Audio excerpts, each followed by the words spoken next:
The Lord spoke to Moses in the desert of Sinai in the first month of the second year after they came out of Egypt. He said, "Have the Israelites celebrate the Passover at the appointed time. Celebrate it at the appointed time, at twilight on the 14th day of this month, in accordance with all its rules and regulations." So Moses told the Israelites to celebrate the Passover, and they did so in the desert of Sinai at twilight on the 14th day of the first month.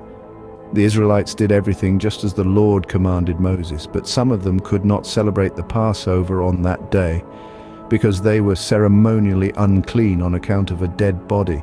So they came to Moses and Aaron that same day and said to Moses, "We have become unclean because of a dead body, but why should we be kept from presenting the Lord's offering with the other Israelites at the appointed time?"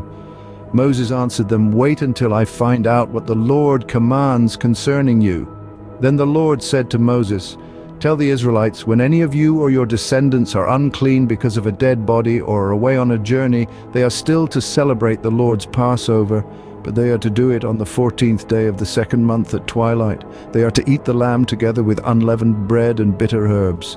They must not leave any of it till morning or break any of its bones.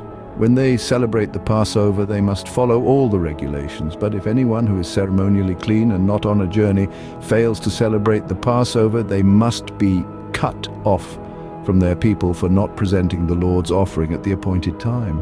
They will bear the consequences of their sin. A foreigner residing among you is also to celebrate the Lord's Passover in accordance with its rules and regulations. You must have the same regulations for both the foreigner and the native-born. On the day the tabernacle, the tent of the covenant law, was set up, the cloud covered it. From evening till morning, the cloud above the tabernacle looked like fire.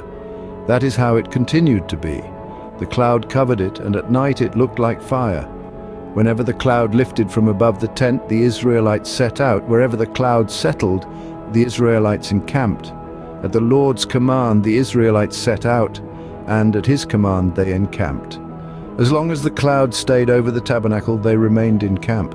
When the cloud remained over the tabernacle a long time, the Israelites obeyed the Lord's order and did not set out. Sometimes the cloud was over the tabernacle only a few days.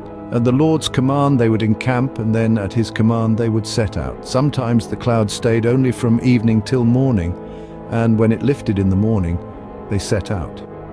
Whether by day or by night, whenever the cloud lifted, they set out. 22.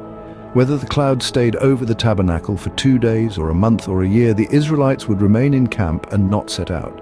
But when it lifted, they would set out. 23. At the Lord's command they encamped, and at the Lord's command they set out. They obeyed the Lord's order in accordance with his command through Moses.